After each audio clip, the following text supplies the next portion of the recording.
To survive in a dense forest, every plant must capture sunlight. It is the absolute non-negotiable currency of the ecosystem. But standing between a sapling and the canopy is a relentless physical force pulling in the exact opposite direction: gravity. Before any leaf can unfurl in the sun, the organism has to solve the biomechanical problem of vertical ascent. It must find a way to lift its own weight into the sky.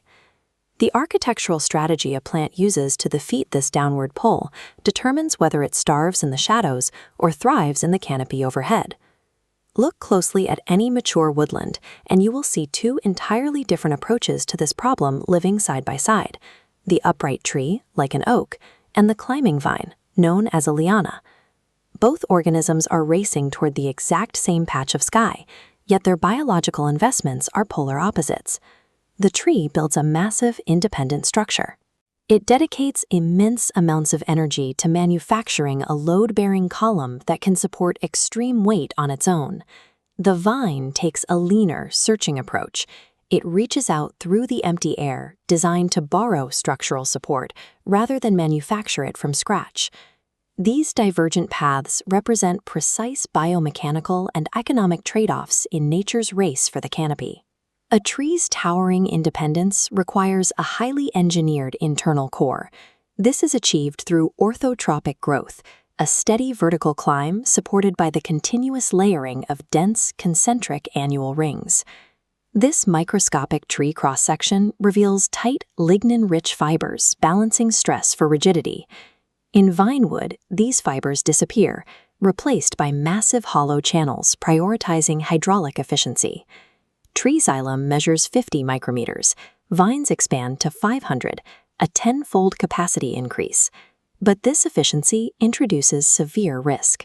These expansive vessels offer almost no structural support and make the vine highly vulnerable to winter air embolisms, a fatal disruption of water flow known as cavitation.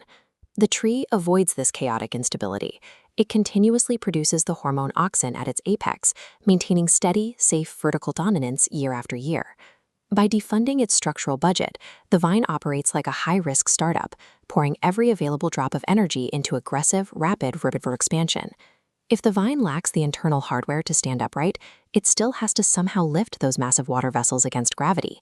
The solution is a specialized biological response called thigmotropism, growth triggered entirely by physical contact. The moment a tendril brushes against a solid object, the physical touch sparks a rapid, localized chemical interaction between three hormones: auxin, ethylene, and gibberellins. This animation of a tendril's cellular structure shows the immediate mechanical result of that chemical shift. The outer layer of cell blocks begins to stretch and elongate rapidly, while the inner blocks touching the surface remain short, forcing the entire structure to curve inward. Within a matter of hours, this microscopic asymmetrical growth translates into macroscopic physical action, whipping the tendril into a tight helical coil around its target.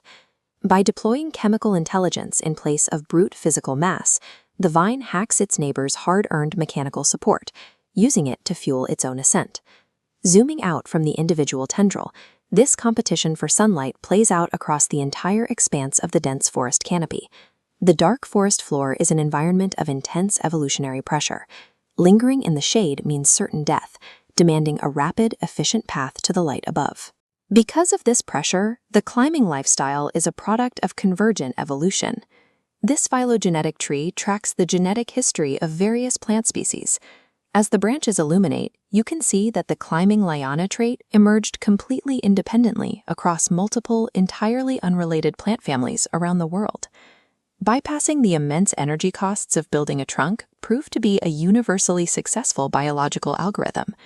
The heavy independent builder and the lean adaptive borrower exist in a state of continuous, majestic coexistence.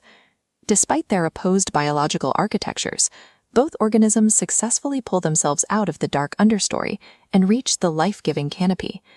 Nature rarely relies on a single, uniform solution to a problem. It thrives by innovating radically different, parallel paths to survival. Follow our channel for more fascinating scientific information.